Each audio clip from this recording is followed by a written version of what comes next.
യേശുക്രിസ്തുവിന്റെ നാമത്തിൽ എന്റെ സ്നേഹവന്ദനങ്ങൾ. വടക്കേ അമേരിക്കയിലുള്ളവർക്ക് ഗുഡ് ഈവനിങ്ങും ഇന്ത്യയിലുള്ളവർക്ക് ഗുഡ് മോർണിംഗ്. ഞാൻ പറയുന്നത് കേൾക്കാമല്ലോ ശരിക്കും? Okay, thank you very much. ദൈവം ഒരു പ്രാവശ്യം കൂടെ നമുക്ക് ആ വചനത്തിന് മുമ്പിൽ ഇരിക്കാൻ ഒരു അവസരം തന്നു. അതിനായിട്ട് നമുക്ക് ദൈവത്തെ മഹത്വപ്പെടുത്താം. കഴിഞ്ഞ ആഴ്ച 14 വെളിപാട് പുസ്തകം 14 അധ്യായത്തിൽ നിന്നാണ് നമ്മൾ പഠിച്ചത്. അവിടെ 144,000 പ്രത്യേക ആൾക്കാരെ മുദ്രയിട്ടതായിട്ട് അവിടെ കാണുന്നുണ്ട്. അവരെ ആർക്കും ദ്രോഹിക്കാൻ കഴിയില്ല. പിതാവിന്റെയും യേശുക്രിസ്തുവിന്റെ നാമം അവരുടെ നെറ്റിമേലുണ്ട്. അവരൊരു പുതിയൊരു പാട്ട് പാടുന്നു. ആർക്കും പാടുവാൻ വയ്യാത്ത പാട്ട് പാടുന്നതായിട്ട് നമ്മൾ കാണുകയുണ്ടായി, പഠിക്കുകയുണ്ടായി. ഇന്ന് 2 ദിവസം എടുത്തു 14 അധ്യായം തീർക്കും. ഇന്ന് 15 അധ്യായം ചെറിയൊരു അധ്യായമാണ്, 15 അധ്യായം. അതുകൊണ്ട് 15 അധ്യായം വായിച്ചിട്ട് നമുക്ക് വചനത്തിന് മുമ്പിൽ നമുക്ക് ഇരിക്കാം. അതുകൊണ്ട് 15 അധ്യായം വായിക്കുക. വെളിപാട് പുസ്തകം 15 അധ്യായം.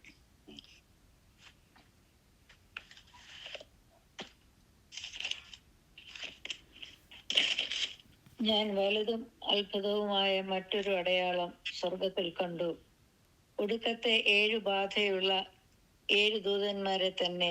അതോടുകൂടെ ദൈവക്രോധം തീർന്നു. തീ കലർന്ന പളുങ്കടൽ പോലെ ഒന്നും മൃഗത്തോടും അതിന്റെ പ്രതിമയോടും പേരിന്റെ സംഖ്യയോടും ജയിച്ചവർ ദൈവത്തിന്റെ വീണകൾ പിടിച്ചും കൊണ്ട് പളുങ്കുകടലിനരികെ നിൽക്കുന്നത് ഞാൻ കണ്ടു. അവർ ദൈവത്തിന്റെ ദാസനായ മോശയുടെ പാട്ടും കുഞ്ഞാടിന്റെ പാട്ടും പാടി ചൊല്ലിയത്: സർവശക്തിയുള്ള ദൈവമായ കർത്താവേ, നിന്റെ പ്രവൃത്തികൾ വലുതും അത്ഭുതവുമായവ. സർവജാതികളുടെയും രാജാവേ, നിന്റെ വഴികൾ നീതിയും സത്യവുമുള്ളവ. കർത്താവെ, ആര് നിന്റെ നാമത്തെ ഭയപ്പെടാതെയും മഹത്വപ്പെടുത്താതെയും ഇരിക്കും? നീയല്ലോ ഏക പരിശുദ്ധൻ. നിന്റെ ന്യായവിധികൾ വിളങ്ങി വന്നതിനാൽ സകല ജാതികളും വന്ന് തിരുസന്നിധിയിൽ നമസ്കരിക്കും. ഇതിന്റെ ശേഷം സ്വർഗത്തിലെ സാക്ഷ്യകൂടാരമായ ദൈവാലയം തുറന്നത് ഞാൻ കണ്ടു. 7 ബാധയുള്ള 7 ദൂതന്മാരും ശുദ്ധവും ശുഭ്രവുമായുള്ള ശണവസ്ത്രം ധരിച്ചും മാറത്ത് പൊൻകച്ച് കെട്ടിയും കൊണ്ട് ദൈവാലയത്തിൽ നിന്ന് പുറപ്പെട്ടു വന്നു. അപ്പോൾ 4 ജീവികളിൽ ഒന്ന് എന്നേക്കും ജീവിച്ചിരിക്കുന്ന ദൈവത്തിന്റെ ക്രോധം നിറഞ്ഞ 7 പൊൻകലശം ആ 7 ദൂതന്മാർക്ക് കൊടുത്തു. ദൈവത്തിന്റെ തേജസ്സും ശക്തിയും ഹേതുവായി ദൈവാലയം പുകകൊണ്ട് നിറഞ്ഞു. 7 ദൂതന്മാരുടെ ബാധ 7 കഴിയുവോളം ദൈവാലയത്തിൽ കടക്കാൻ ആർക്കും കഴിഞ്ഞില്ല. Thank you, appreciate very much. പരിശുദ്ധാത്മാവ് ഈ വചനത്തെ നമുക്ക് മനസ്സിലാക്കുവാൻ സഹായിക്കട്ടെ. അതിന് പ്രാർത്ഥനയോടെ നമുക്കിരിക്കാം.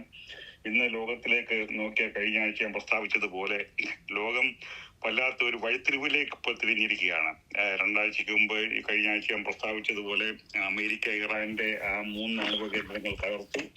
അവരെ വീണ്ടും പണിയുമെന്നാണ് പറഞ്ഞിരിക്കുന്നത്. അവര് അണുബോംബ് പണിതാല് ഇസ്രായേലിനെ നശിപ്പിക്കും, ഇസ്രായേലിനെതിരായിട്ട് ഉപയോഗിക്കും എന്നുള്ളതാണ് അവര് പ്രസ്താവിച്ചിരിക്കുന്നത് നേരത്തെ തന്നെ. അതുകൊണ്ടാണ് അമേരിക്ക തകർത്തത്.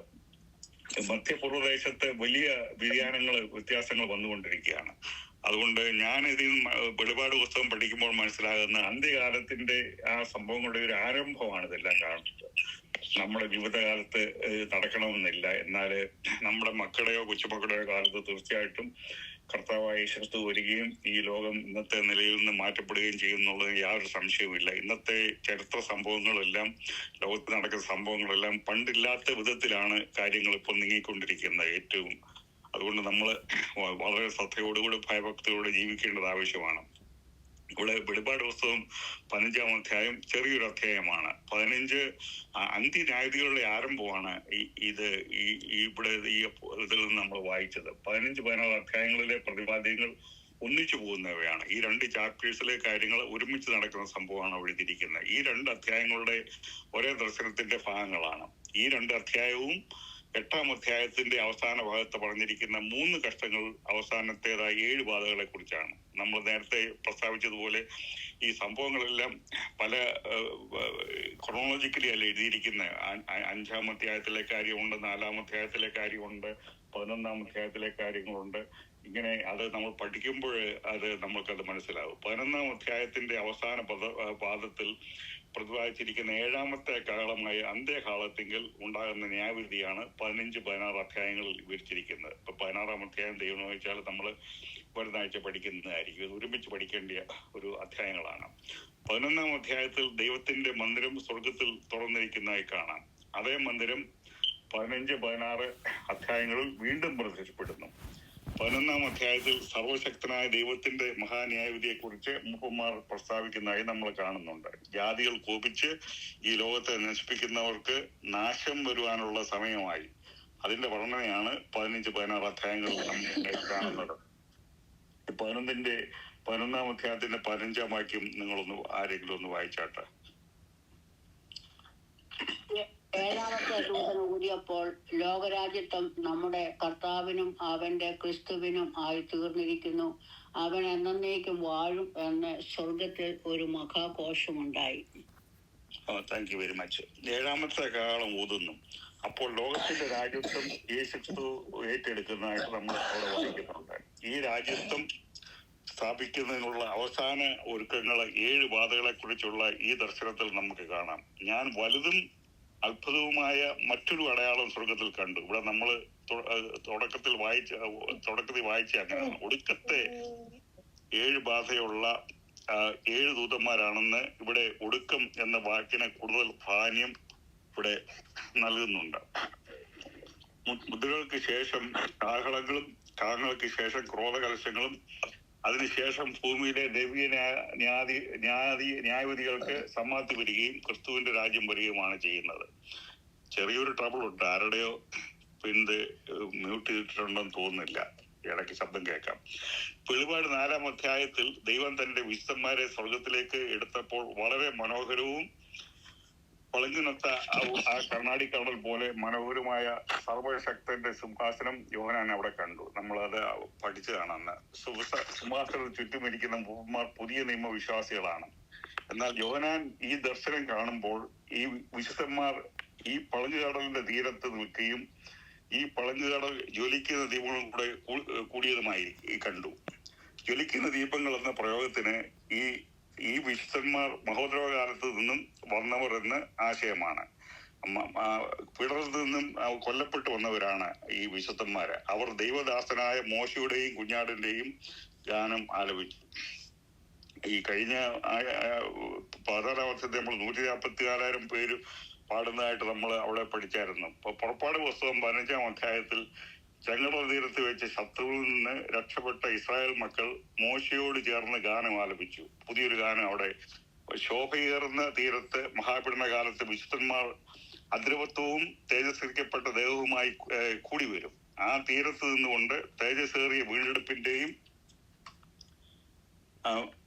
മോശയുടെയും കുഞ്ഞാടിന്റെയും ഗാനം അവർ ആലപിക്കും. യഹോവയുടെ ശത്രുക്കൾ നശിച്ചപ്പോൾ മോശ പാടിയ പോലെ കുഞ്ഞാട് തന്റെ രക്തത്താൽ പാപത്തിന്മേലും മരണത്തിന്മേലും നേടിയ വിജയത്തെക്കുറിച്ചുള്ള ഗാനം അവർ പാടും. ഈ പുറപ്പാട് പുസ്തകം 15-ാം അധ്യായത്തില് ഫറവോനും അവന്റെ സൈന്യത്തെ ചെങ്കടലിൽ തള്ളിയിട്ടതിന് ശേഷം അവർ കരയ്ക്ക് വന്നതിന് ശേഷം ആദ്യം വേദോസ്തയിൽ കാണുന്ന ആദ്യത്തെ സങ്കീർത്തനമാണ് ആ പുറപ്പാട് പുസ്തകം 15-ാം അധ്യായത്തിൽ ബൈബിളിൽ രേഖപ്പെടുത്തിയ ആദ്യ ഗാനമായ മോശയുടെ ഗാനവും വെളിപ്പാട് 15-ാം അധ്യായത്തിൽ ബൈബിളിലെ അവസാന ഗാനവുമാണ്. അപ്പൊ ഇവിടെ ഈ 15-ാം അധ്യായത്തിൽ അവസാന ഗാനം, ആദ്യമായ ഗാനം, അത് നമ്മുടെ ഒരു പഠനത്തിനായിട്ട് അത് വായിക്കാം. ഞാനത് എഴുതിയിട്ടുണ്ടല്ലോ. പുറപ്പാട് പുസ്തകം 15-ാം അധ്യായം 1 മുതൽ 21 വാക്യങ്ങൾ ആരെങ്കിലും ഒന്ന് വായിച്ചാൽ അത് ഉപകാരമായിരിക്കും. അവര് ഫറവോനെയും സൈന്യത്തെയും ചെങ്കടലിൽ തള്ളിയിട്ടതിന് ശേഷം അവർ പുറപ്പെട്ടു കഴിഞ്ഞപ്പോൾ അവര് അവിടെ പാടുന്നതാണ് കാണും. ദൈവത്തെ പാടി സ്തുതിക്കുകയാണ്. ആദ്യത്തെ സങ്കീർത്തനമാണ്. പുറപ്പാട് പുസ്തകം 15-ാം അധ്യായം 1 മുതൽ 21 വരെയുള്ള വാക്യങ്ങളല്ലേ? മോശയും ഇസ്രായേൽ മക്കളും അന്ന് യഹോവയ്ക്ക് സങ്കീർത്തനം പാടി ചൊല്ലിയതെന്തെന്നാൽ, ഞാൻ യഹോവയ്ക്ക് പാട്ട് പാടും, അവൻ മഹോന്നതൻ, കുതിരയെയും അതിന്മേലിരുന്നവനെയും അവൻ കടലിൽ തള്ളിയിട്ടിരിക്കുന്നു. എൻ്റെ ബലവും എൻ്റെ ഗീതവും യഹോവയത്രേ. അവൻ എനിക്ക് രക്ഷയായി തീർന്നു. അവൻ എൻ്റെ ദൈവം, ഞാൻ അവനെ സ്തുതിക്കും. അവൻ എൻ്റെ പിതാവിൻ ദൈവം, ഞാൻ അവനെ പുകഴ്ത്തും. യഹോവ യുദ്ധവീരൻ, യഹോവ എന്ന അവൻ്റെ നാമം. ഫറവോൻ്റെ രഥങ്ങളെയും സൈന്യത്തെയും അവൻ കടലിൽ തള്ളിയിട്ടു. അവൻ്റെ രഥിപ്രവരന്മാർ ചെങ്കടലിൽ മുങ്ങിപ്പോയി. ആഴി അവരെ മൂടി, അവർ കല്ലുപോലെ ആഴത്തിൽ താണു. യഹോവേ, നിൻ്റെ വലം കൈ ബലത്തിൽ മഹത്വപ്പെട്ടു. യഹോവേ, നിൻ്റെ വലം കൈ ശത്രുവിനെ തകർത്തു കളഞ്ഞു. നീ എതിരാളികളെ മഹാപ്രഭാവത്താൽ സംഹരിക്കുന്നു. നീ നിന്റെ ക്രോധം അയക്കുന്നു, അതവരെ താളടിയെപ്പോലെ ദഹിപ്പിക്കുന്നു. നിന്റെ മൂക്കിലെ ശ്വാസത്താൽ വെള്ളം കൂന്നിച്ചുകൂടി, പ്രവാഹങ്ങൾ ചിറ പോലെ നിന്നു, ആഴങ്ങൾ കടലിൻ്റെ ഉള്ളിൽ ഉറച്ചുപോയി. ഞാൻ പിന്തുടരും, പിടിക്കും, കൊള്ള പങ്കിടും. എൻ്റെ ആശ അവരാൽ പൂർത്തിയാകും. ഞാൻ എൻ്റെ വാൾ ഊരും, എൻ്റെ കൈ അവരെ നിഗ്രഹിക്കും എന്ന് ശത്രു പറയും. നിന്റെ കാറ്റിനെ നീ ഊതിച്ചു, കടൽ അവരെ മൂടി. അവർ ഈയം പോലെ പെരുവെള്ളത്തിൽ താണു. യഹോവേ, ദേവന്മാരിൽ നിനക്ക് തുല്യൻ ആർ? വിശുദ്ധിയിൽ മഹിമയുള്ളവനെ, സ്തുതികളിൽ ഭയങ്കരനെ, അത്ഭുതങ്ങളെ പ്രവർത്തിക്കുന്നവനെ, നിനക്ക് തുല്യനാർ? നീ വലങ്കൈ നീട്ടി ഭൂമി അവരെ വിഴുങ്ങി. നീ വീണ്ടെടുത്ത ജനത്തെ ദയയാൽ നടത്തി. നിന്റെ വിശുദ്ധ നിവാസത്തിലേക്ക് നിന്റെ ബലത്താൽ അവരെ കൊണ്ടുവന്നു. ജാതികൾ കേട്ട് നടുങ്ങുന്നു, ഫെലിസ്ത്യ നിവാസികൾക്ക് ഭീതി പിടിച്ചിരിക്കുന്നു. ഏദോമ്യ പ്രഭുക്കന്മാർ ഭ്രമിച്ചു, മോവാബ്യ പ്രഭുക്കന്മാർക്ക് കമ്പം പിടിച്ചു. കനാന്യ നിവാസികളെല്ലാം ഉരുകിപ്പോകുന്നു, ഭയവും ഭീതിയും അവരുടെ മേൽ വീണു. നിൻഭുജ മഹാത്മ്യത്താൽ അവർ കല്ലുപോലെയായി. അങ്ങനെ യഹോവേ, നിന്റെ ജനം കടന്നു. നീ സമ്പാദിച്ച ജനം കടന്നുപോയി. നീ അവരെ കൊണ്ടുചെന്ന് തിരുനിവാസത്തിനൊരുക്കിയ സ്ഥാനത്ത്, യഹോവേ, നിന്നവകാശ പർവ്വതത്തിൽ നീ അവരെ നട്ടു. കർത്താവെ, തൃക്കൈ സ്ഥാപിച്ച വിശുദ്ധ മന്ദിരത്തിങ്കൽ തന്നെ യഹോവേ എന്നും എന്നേക്കും രാജാവായി വാഴും. എന്നാൽ ഫറവോൻ്റെ കുതിര അവൻ്റെ രഥവും കുതിരപ്പടയുമായി കടലിൻ്റെ നടുവിലിറങ്ങിച്ചെന്നപ്പോൾ യഹോവ കടലിലെ വെള്ളം അവരുടെ മേൽ മടക്കി വരുത്തി. ഇസ്രായേൽ മക്കളോ കടലിൻ്റെ നടുവിൽ ഉണങ്ങിയ നിലത്തുകൂടെ കടന്നു. അഹരോൻ്റെ സഹോദരി മിർയാം എന്ന പ്രവാചകി കയ്യിൽ തപ്പെടുത്ത് സ്ത്രീകളെല്ലാവരും തപ്പുകളോടും നൃത്തങ്ങളോടും കൂടെ അവളുടെ പിന്നാലെ ചെന്നു. മിരിയാം അവരോടും പ്രതിഗാനമായി ചൊല്ലിയത്: യഹോവയ്ക്ക് പാട്ടുപാടുവീൻ, അവൻ മഹോന്നതൻ. കുതിരയെയും അതിന്മേലിരുന്നവനെയും അവൻ കടലിൽ തള്ളിയിട്ടിരിക്കുന്നു. Thank you, appreciate very much. അത് നിങ്ങൾക്ക് എത്ര പേർക്ക് അറിയാമെന്ന് എനിക്കറിഞ്ഞൂടെ. സൈമൺ സാർ ഒരു പാട്ട് പാടിയിട്ടുണ്ട്. നിങ്ങൾക്ക് അന്ത മനോഹരം എന്തു മനോഹരം മോശയും കുഞ്ഞാടും പാടുന്നത്. മോശയുടെ പഴയ വീണയാതും വെളിപ്പാടിലെ യോഹന്നാൻ വീണയാതും. ആ പാട്ട് എത്ര അറിയാമോ നിങ്ങൾക്ക്? അറിയാം. ഓക്കെ, അത് വളരെ നല്ല ഒരു പാട്ടാണ്. ഇപ്പൊ ഇവിടെ ഈ പഴയ നിയമത്തിലെ ഇത് ഒരു പഴയ നിയമം ഒരു വീണയായിട്ടും പുതിയ നിയമത്തിലെ വീണയായിട്ടും ഒരുമിച്ച് പാടുന്ന പാട്ട് എന്ത് മനോഹരമെന്നാണ്. അത് നിങ്ങൾ അത് അറിയാൻ വയ്യാത്തവര് അത് ഒന്ന് പാടി പഠിക്കുന്നതും അന്ന് വായിക്കുന്നതും വളരെ അനുഗ്രഹമായിരിക്കുന്നു, യാതൊരു സംശയവുമില്ല. ഭംഗിയായിട്ട് അതില് സൈമൺ സാർ ആ പാട്ട് രേഖപ്പെടുത്തിയിട്ടുണ്ട്. അപ്പൊ ആദ്യത്തെ സങ്കീർത്തനമാണ് ഇവിടെ കാണുന്നത്. മോശയുടെ 15-ാം അധ്യായത്തില് അവസാനത്തെ പാട്ടുമാണ് കാണുന്നത്. മോശയുടെ കുഞ്ഞാടിന്റെ ഗാനം രേഖപ്പെടുത്തിയിരിക്കുന്നത് പ്രത്യേകം നമ്മൾ ശ്രദ്ധിക്കേണ്ടതാണ്. ഇവരാണ് ദൈവത്തിന്റെ വീണ നൽകപ്പെട്ടവര് എന്ന് തുടർ ദർശനം നമ്മൾ വെളിപ്പെടുത്തുന്നു. മഹത്വത്തിലുള്ള 3 വിഭാഗങ്ങൾക്കാണ് സ്വർഗത്തിലെ വീണ ദൈവം നൽകിയത്. ഒന്നാമത് ഉൾപ്രാവണം പ്രാപിച്ച മഹത്വത്തിലേക്ക് പ്രവേശിച്ചവർക്ക് ദൈവത്തിന് വീണ ലഭിച്ചതായി വെളിപ്പാട് 5-ാം അധ്യായത്തിൽ നമ്മൾ കാണുന്നുണ്ട്. അത് നമ്മൾ പഠിച്ചിട്ടുമുണ്ടത്. ഓർമ്മ ഇല്ലെങ്കിൽ പിന്നെ അല്ലെങ്കിൽ ടേപ്പ് കേൾക്കുക അല്ലെങ്കിൽ ഒന്നുകൂടെ വായിച്ചാൽ മതിയാകും. വെളിപ്പാട് 14 ദൈവത്തിന്റെ വീണ ലഭിച്ച ഇച്ചിരി മുമ്പ് ഞാൻ പറഞ്ഞ 144 പേർ സിയോൻ മലയിൽ കൂടിയതായി നമ്മൾ കാണുന്നു. കഴിഞ്ഞ ആഴ്ച നമ്മളത് പഠിച്ചതാണ്. സ്വർഗീയമായ വിടുതലിനെ കുറിച്ചുള്ള മോശയുടെ ഗാനം ആലപിച്ചുകൊണ്ട് 3-ാമത്തെ കൂട്ടർ പളങ്ക് നദിയുടെ തീരത്ത് ദൈവത്തിന്റെ വീണയുമായി നിൽക്കുന്നു. അതാണ് 3 കൂട്ടർ വീണയുമായിട്ട് അവിടെ പാടുന്നത്. സ്വർഗത്തിലെ സാക്ഷ്യകൂടാരം 15-5 മുതൽ 8 വരെയുള്ള വാക്യങ്ങൾ ഇപ്പോൾ വായിച്ചതാണ്. വിജയികളായിരുന്ന മഹോപദ്രവകാല വിശ്വാസികളെ ശ്രദ്ധിക്കുന്നതിൽ നിന്നും യോഹന്നാൻ മറ്റൊരു കാഴ്ചയിലേക്ക് തിരികെയാണ് ഇപ്പോൾ കാണുന്നത്.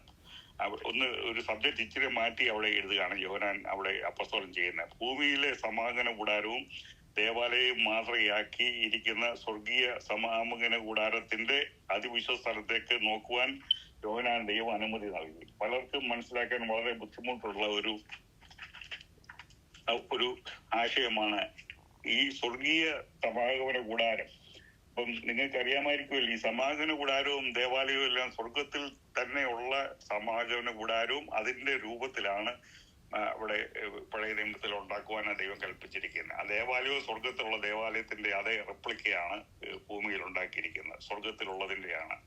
സ്വർഗത്തിലേക്കുള്ളതുപോലെ തന്നെയുള്ള മാതൃകയിൽ സമാഗമന കൂടാരം നിർമ്മിക്കുവാനാണ് ദൈവം മോശയ്ക്ക് മരുഭൂമിയിൽ വെച്ച് കൽപ്പന കൊടുത്തത്. അപ്പോഴും അതിനുശേഷവും വേദപുസ്തകം സ്വർഗീയ സമാഗമന കൂടാരത്തെ കുറിച്ചുള്ള വിവരങ്ങൾ നമുക്ക് നൽകിയിട്ടുണ്ട്. സ്വർഗീയ സമാഗമന കൂടാരത്തിലെ മഹാപുരോഹിതനായിരിക്കുന്ന സ്വർഗീയ കൂടാരത്തിലെ മഹാപുരോഹിതൻ ആരാ? അവിടെ സ്വർഗീയ കൂടാരത്തിലെ യേശുക്രിസ്തു. Thank you. ഭൂമിയിലെ ഇസ്രായേലിന്റെ മഹാപുരോഹിതൻ ആരായിരുന്നു?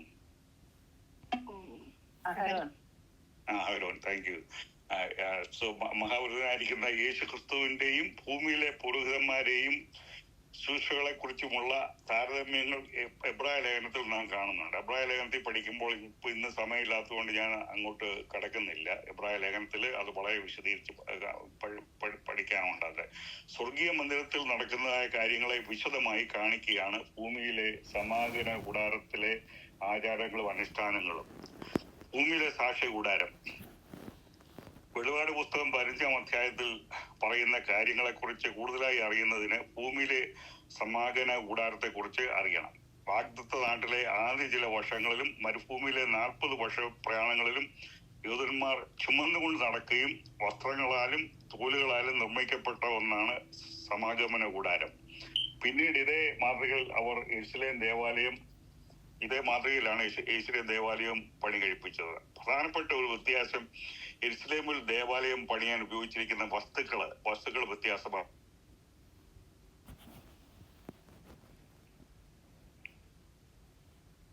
ഒന്നും കേക്കത്തില്ല.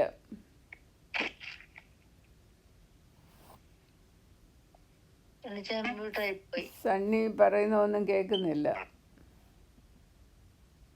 അല്ലല്ലോ, സണ്ണി പറയുന്ന ഒരു ഫ്യൂ സെക്കൻഡ്. ഇപ്പം കേൾക്കാം. ഇപ്പം കേൾക്കാം.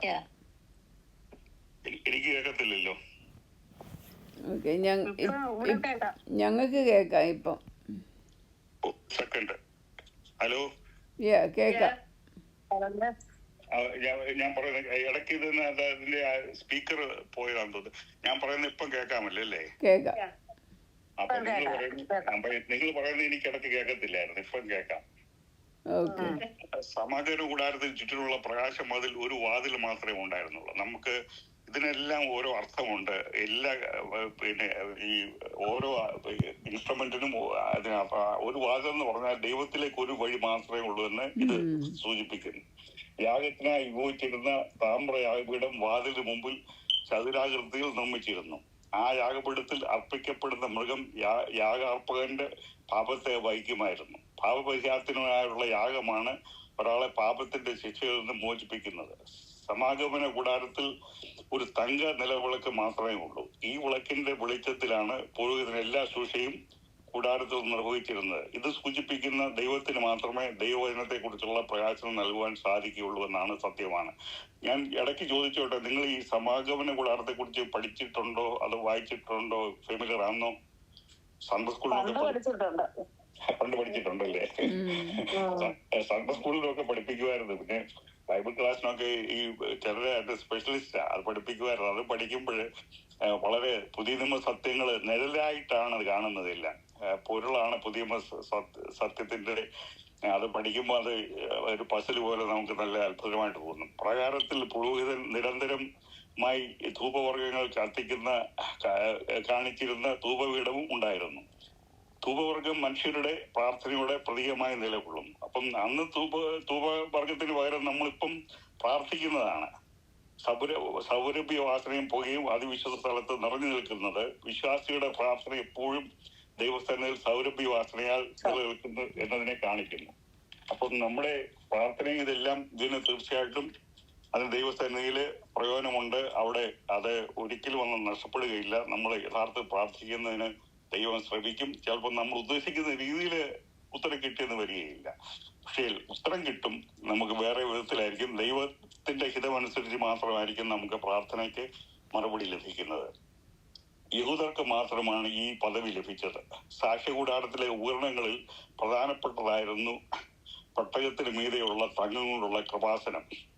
ഇതിന് കൃപാസനം എന്ന പേര് ലഭിക്കാൻ കാരണം മഹാപുരുഷൻ ഓരോ വർഷവും മൃഗത്തിന്റെ രക്തം ഇവിടെ തളിക്കുന്നതോടെ ജനത്തിന് കരുണ ലഭിച്ചുകൊണ്ടിരുന്നത് കൊണ്ടാണ്. അപ്പം ഇതിന് ഈ കൃപാസനം എന്നുള്ളതിന്റെ പേര് നിങ്ങൾക്ക് അത് പെട്ടകത്തിന്റെ മണ്ടയിലുള്ള അത് അറിയാമല്ലേ? അപ്പൊ ഇത് തങ്കം കൊണ്ടുണ്ടാക്കി അടിച്ചാണ് ഉണ്ടാക്കിയിരിക്കുന്നത്. അപ്പൊ യേശുക്രിസ്തുവിന്റെ കൃപാസനം എന്ന് പറഞ്ഞാൽ അവിടെ അവിടെ രക്തം തെളിയിക്കുന്ന കൃപയുടെ സ്ഥലമാണ്. അത് വെച്ചാല് ഈ നിയമപ്പെട്ടകത്തിന്റെ അതിരിക്കുന്നത് നിയമപ്പെട്ടകം റിയലി ജഡ്ജ്മെന്റിന്റെ ഒരു വിധിയുടെ ഒരു പെട്ടകമാണ്. ഞാനത് ഇച്ചിരി കഴിയുമ്പോൾ ഞാനതൊന്നുകൂടെ പ്രസ്താവിക്കാം. സ്വർണം പൊതിഞ്ഞ നിയമപ്പെട്ടകത്തിൽ അസാധാരണമായ 3 വസ്തുക്കൾ വെച്ചിരുന്നു. ഇതിന്റെ പ്രത്യേകത എന്താണ്? ഒന്നാമത്തെ ദൈവം മോശയ്ക്ക് നൽകിയ രണ്ടാമത്തെ 10 കൽപ്പന അടങ്ങിയ പലകയാണ്. അപ്പൊ ഈ പെട്ടകത്തിന്റെ അകത്തിരിക്കുന്ന 10 കൽപ്പനയുടെ രണ്ടാമത്തെ 10 കൽപ്പന എന്ന് പറഞ്ഞാൽ എന്താന്ന് മനസ്സിലായോ നിങ്ങൾക്ക്? ഒന്നാമത്തെ എന്തായിരുന്നു? ഉടച്ചു കളഞ്ഞു. ഉടച്ചു കളഞ്ഞു. അതാരാ എഴുതിയത്? ഒന്നാമത്തെ ദൈവം. അപ്പൊ മോശ ഉടച്ചു. രണ്ടാമത്തേത് പിന്നെ ആരാ എഴുതിയത്?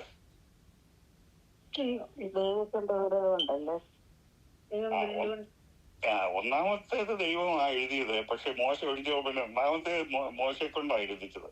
ദൈവം എഴുതിയായിട്ടല്ലേ വായിക്കുന്നല്ലേ? മോശ കൊണ്ടാണ് എഴുതിച്ചത്. ഒന്നാമത്തെ എഴുതി കൊടുത്തത് കോപം വന്നപ്പം എറിഞ്ഞു കളഞ്ഞില്ല. അപ്പൊ രണ്ടാമത്തേത് അതേ 10 കൽപ്പന മോശ കൊണ്ട് എഴുതിച്ച. അപ്പൊ അത് 10 കൽപ്പന എന്ന് പറഞ്ഞാൽ ഇസ്രായേലിലെ നിയമം ലംഘിച്ചതാണ്. ഈ പെട്ടകത്തിൽ അകത്തിരിക്കുന്ന രണ്ടാമത്തെ 10 കൽപ്പന ലംഘനത്തെയാണ് കാണിക്കുന്നത്. ഈ രണ്ടാമത്തെ പലക നിയമപ്പെട്ടകത്തുള്ളിൽ സൂക്ഷിച്ചിരുന്നത് മനുഷ്യൻ ദൈവകൽപ്പനയെ ലംഘിച്ചതിന്റെ ഓർമ്മയ്ക്കായിട്ടാണ്. മനുഷ്യനെ അവര് പരാജയപ്പെട്ടതിന്റെ ഓർമ്മയാണ് കാണിക്കുന്നത്. രണ്ടാമത് മന്ന സൂക്ഷിച്ചിരുന്ന പൊൻപാത്രമാണ്. ദൈവം നൽകിയ സ്വർഗീയ ഭോജനത്തെ കുറിച്ച് ജനങ്ങൾ പിടികൊടുത്തു. അതിനുശേഷമാണ് ഇത് വെച്ചത്.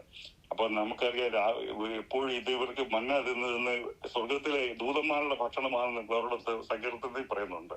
സ്വർഗത്തിലെ ഭക്ഷണമാണ്. പക്ഷേ മനുഷ്യരെപ്പോഴും വിക്കറ്റ് നേച്ചറാ ഉള്ളത്. അവർക്ക് ഇത് കഴിഞ്ഞ് ഇതെന്തോ ഇത് യാതൊരു ഗുണമില്ലെന്ന രീതിയിൽ പിടികൊടുത്തു. അപ്പൊ അതുകൊണ്ട് അവിടെയും ദൈവത്തിന്റെ കോപം അവിടെ വരിക അതിന്റെ ഓർമ്മയ്ക്കാണ്. ഇത് മരുപ്രയാണ കാലത്ത് ദിവസം 3 നേരം മന്ന കഴിച്ച് അവർ ക്ഷീണിച്ചു പോയിരുന്നു.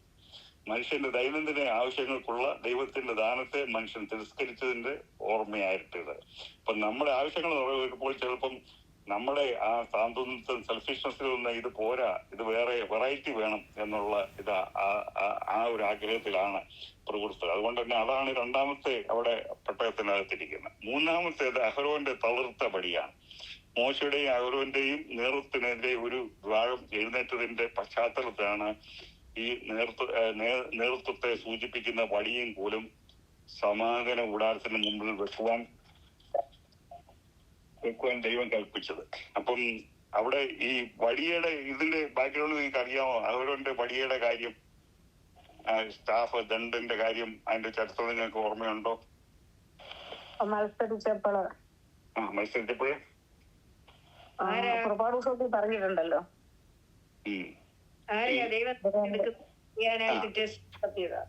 Okay thank you. കോരഹും പിന്നെ അവര് അബീരാക്കിനെ 3 പേര് മത്സരിച്ചപ്പോ അവരുടെ കുടുംബത്തെയും അവര് മത്സരിച്ചുവെങ്കിൽ ആ കുടുംബവും ഭാര്യയും മക്കളും എല്ലാം കൂടെ കഷ്ടപ്പെട്ടു. ആരും ഭൂമി വഴങ്ങി. പിന്നെ നമ്മൾ ചെയ്യുന്നതിന്റെ ഫലങ്ങള് കുടുംബത്തിലുള്ളവരും അനുഭവിക്കുന്നുള്ളതിന്റെ ഒരു ഉദാഹരണമാണ്. പിന്നെയും അവര് പിറുകൊടുത്തു. നിന്നെ ആരാ ആക്കിയിരിക്കുന്നത്? ഞങ്ങളെയും ദൈവം ആക്കിയിട്ടുണ്ടെന്ന് പറഞ്ഞപ്പോൾ ദൈവം അവിടെ ഓരോ ഗോത്രത്തിന്റെയും വടികൾ വെക്കാൻ പറഞ്ഞു. അവരവന്റെ വടി അവിടെ എന്തോ പിറ്റേ ദിവസം തളിർത്തു. പിന്നെ ഫ്രൂട്ടും വന്നില്ലേ? പൂക്കളും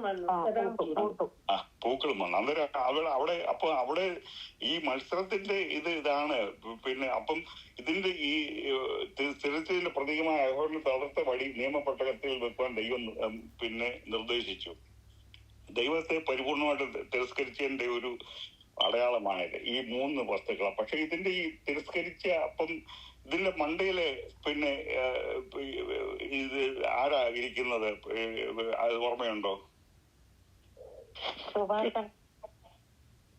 കെരുബുകൾ, രണ്ട് കെരൂബുകൾ. കെരൂബുകൾ ആരാ? ദൂതന്മാർ. നമ്മള് നേരത്തെ പറഞ്ഞിട്ടുണ്ട് ദൂതന്മാരാണെന്ന് പറഞ്ഞാൽ ദൂതന്മാരെക്കാൾ കൂടിയ കെരൂബുകൾ എത്ര ടോട്ടലായിട്ടുള്ളത് നമ്മൾ നേരത്തെ പഠിച്ചതാ.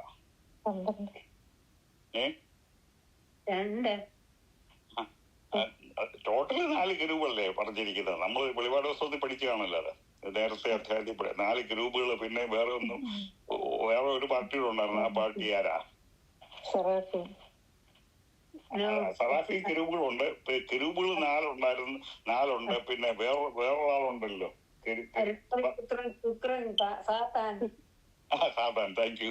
അതിനെ അപ്പൊ എനിക്ക് തോന്നുന്നു ഈ കെരൂബുകളുടെ ഹെഡ് ആയിരുന്നു ഈ സാത്താൻ. ദൂതൻ എന്ന് പറയുന്നതെങ്കിലും ഈ കെരൂബായിരുന്നു.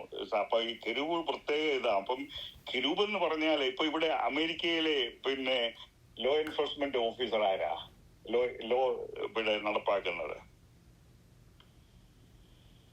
അറ്റോർണി ജനറലാ, അമേരിക്കയിലെ പാംബോണ്ടി.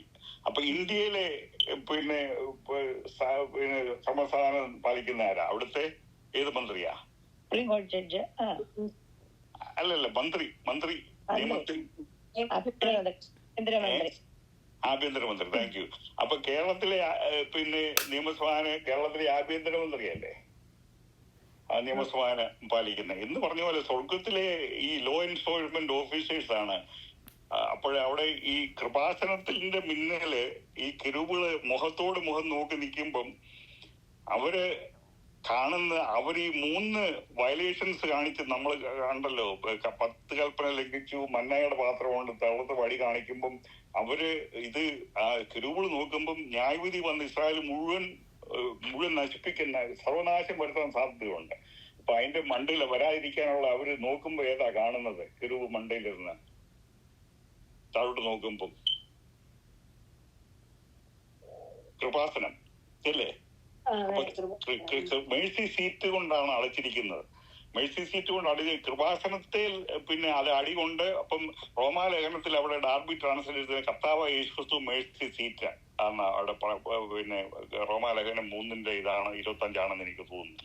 എനിക്ക് ഷുവർ അല്ല. അവിടെ യേശുക്രിസ്തുവിനെ മേഴ്സി സീറ്റായിട്ട് ആ കൃപയുടെ കൃപാസനമാണ് അവിടെ കാണുന്നത്. അപ്പം ആ കെരൂബുകൾ നോക്കുമ്പോൾ വയലേഷൻസ് കാണുമ്പോൾ അവര് ശിക്ഷയാണ് വരേണ്ടത്. പക്ഷെ കൃപാസനം ഉള്ളത് കൊണ്ട് അവിടെ രക്തവും തെളിക്കുന്നത് കൊണ്ട് ആ രക്തം വിടൽ. അപ്പം അവിടെ നമുക്കുള്ള ശിക്ഷകൾ നമുക്ക് ഏത് വിധത്തിലാ പിന്നെ ആരാ ഏത് മൂലമാണ് നമുക്ക് വിടൽ സംഭവിച്ചിരിക്കുന്നത്? രക്തം മൂലം. Thank you. ഈ മഹാപുരോഹിതനെ ഇവിടെ വർഷത്തിൽ ഒരിക്കല് മൃഗത്തിന്റെ രക്തം കൊണ്ട് മഹാപുരോഹിതന്റെ പാപത്തിനും ജനങ്ങളുടെ പാപത്തിനും വേണ്ടി അതിപരിശുദ്ധ സ്ഥലത്തേക്ക് ചെന്നിട്ട് യാഗം കഴിച്ചത്.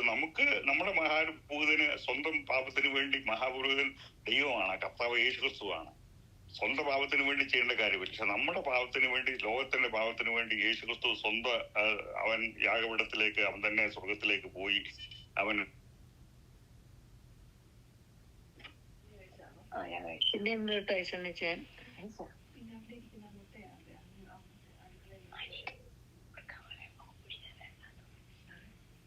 കേൾക്കാൻ പറ്റത്തില്ല. പിന്നെ സണ്ണിയുടെ ഫെയ്ഡായി പോകുന്നുണ്ട്. അതിപ്പോ എനിക്കിവിടെ ആരാണ്ട് ഒരു കോള് വന്നപ്പോ അങ്ങനെ ഫെയ്ഡായി. അപ്പം പെട്ടകത്തിൽ ദൈവം ദൈവത്തെ പൂർണ്ണമായും തിരസ്കരിക്കും. നിയമപെട്ടകത്തിലെ ഈ 3 വസ്തുക്കൾ മനുഷ്യന് ദൈവത്തെ തിരസ്കരിക്കുന്നത് കാണിക്കുന്നു.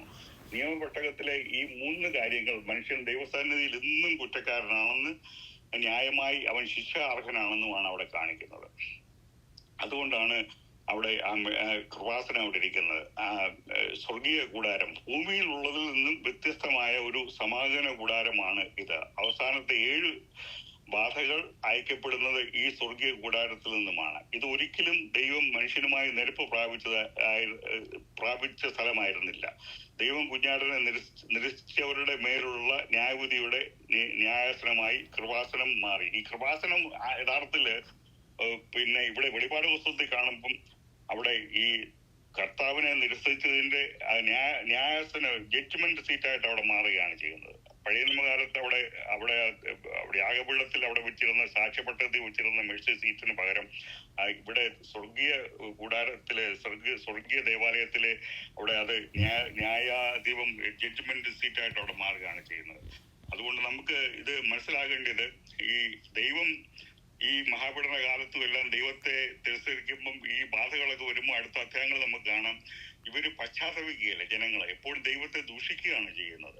ഓരോ നാശങ്ങളും പീഡകളും വരുന്നവരും ദൈവത്തെ ദൂഷിച്ച് അങ്ങനെ അവര് കൊല്ലപ്പെടും. ദൈവത്തിന്റെ ന്യായവിധി ഇവരെ ലോകത്തിന് സംഭവിക്കാൻ പോവുകയാണ്. അതാണ് ഈ 15-ാം അധ്യായത്തിൽ നിന്ന് കാണുന്നത്. അതുപോലെ നിങ്ങൾക്ക് ഈ പഴയ നിയമത്തിലെ വായിക്കണമെന്നുണ്ടെങ്കിൽ പിന്നെ സംഖ്യാപുസ്തകം 8-ാം അധ്യായം, 17-ാം അധ്യായം, പിന്നെ പുറപ്പാട് പുസ്തകം 8-ാം അധ്യായം ഒക്കെ വായിച്ചാൽ അഹരോന്റെ വടിയുടെ കാര്യവും മറ്റേ ആ പഴയ കാലത്തെ കാര്യങ്ങളൊക്കെ മനസ്സിലാവും. അപ്പോൾ ഈ യേശുക്രിസ്തു മരിച്ചപ്പം ദേവാലയത്തിൽ അവിടെ നടന്ന ഒരു സംഭവം എന്താണ്? നിങ്ങൾ പരിശുദ്ധ സ്ഥലവും അതിപരിശുദ്ധ സ്ഥലവും നമ്മൾ വേർതിരിക്കുന്നത് എന്തുകൊണ്ടായിരുന്നു? തിരശ്ശീല. അവിടെ യേശുക്രിസ്തു മരിച്ചപ്പോ എന്താ സംഭവിച്ചത്? തിരശ്ശീല മേൽ നിന്ന് താഴെയോട്ട് രണ്ടായിട്ട് കീറി. അപ്പൊ അതിന്റെ അർത്ഥം എന്താണ് യഥാർത്ഥത്തില്? കാരണം താഴേന്ന് കീറുകയാണെങ്കിൽ ആരെങ്കിലും വലിച്ചു കീറി എന്ന് പറയാം. മുകളിൽ നിന്ന് കീറുകയാണെങ്കിൽ ഇറ്റ്സ് നോട്ട് ഹ്യൂമൻലി പോസിബിൾ. അവിടെ ഈ മേളിൽ നിന്ന് കീറി ദേവാലയത്തിന്റെ അവിടെ ഈ മഹാപുരോഹിതന്റെ ആ പൗരോഹിത്യം അവിടെ അവസാനിച്ചു. കർത്താവായ യേശുക്രിസ്തു ക്രൂശിൽ മരിച്ചപ്പോൾ പഴയ നിയമ പൗരോഹിത്യം അഹരോന്യ പൗരോഹിത്യം അവിടെ തീർന്നതായിട്ടാണ് കാണുന്നത്. കാരണം യേശുക്രിസ്തു നമ്മുടെ മഹാപുരോഹിതനായിട്ട് സ്വർഗത്തിൽ നമുക്ക് വേണ്ടി പക്ഷപാതം ചെയ്തുകൊണ്ടിരിക്കുക. അപ്പൊ ഇന്ന് പഴയ നിയമത്തിലെ രീതിയില് പലരും പല കൂട്ടരും അവർ മഹാപുരോഹിതനാണ്, പിന്നെ ഹോളി ഫാദറാണ് എന്ന് പറഞ്ഞ് ചെയ്യുന്നതൊക്കെ വചനത്തിൽ കാണുന്നതല്ല. യേശുക്രിസ്തുവിന്റെ മരണത്തോടുകൂടി ആ തിരശ്ശീല കീറിനോട് പഴയ കാലത്തെ പൗരോഹിത്യം എല്ലാം തീർന്നു പോയി. ഇന്ന് യേശുക്രിസ്തു നമുക്ക് പുരോഹിതനായിട്ട് സ്വർഗത്തിലുണ്ട്. നമ്മൾ നേരിട്ട് ചെയ്യുന്ന പിതാവിനോടാണ് പ്രാർത്ഥിക്കുന്നത്, യേശുക്രിസ്തുവിൽ കൂടെയാണ് പ്രാർത്ഥിക്കുന്നത്. നമ്മുടെ മധ്യസ്ഥൻ യേശുക്രിസ്തു അല്ലാതെ വേറെ ആരുമില്ല, ഒരു പുണ്യവാളന് ആരുമില്ല. നമുക്ക് കൃപാസനത്തിലേക്ക് ചെല്ലുവാനുള്ള അവകാശവും അധികാരവും ഉണ്ട്. എന്ന് പറഞ്ഞാൽ നമ്മളെ കർത്താവ് യേശുക്രിസ്തുവിന്റെ രക്തത്താൽ നമ്മളെ വീണ്ടെടുത്തത് കൊണ്ട് നമുക്ക് അവകാശമുണ്ട്. നമുക്ക് വേറൊരു മധ്യസ്ഥന്റെ ആവശ്യമില്ല. യേശുക്രിസ്തുവാണ് നമ്മുടെ മധ്യസ്ഥൻ. പിതാവിന്റെ സന്നിധിയിൽ നമ്മൾ ഏത് സമയം ചെല്ലുവാൻ നമ്മളെല്ലാവരും സൗകര്യസ്വന്മാരെല്ലാം പുരോഹിതന്മാരാണ്. അതാണ് വ്യത്യാസം. പഴയ കാലത്ത് അത് ഇതുപോലെ പ്രത്യേക ആണ്ടിലൊരിക്കൽ മഹാപുരോഹിതൻ ഉണ്ടായിരുന്നു. ആണ്ടിലൊരിക്കൽ മാത്രമേ അവിടെ പോകാൻ സാധിക്കുകയുള്ളൂ.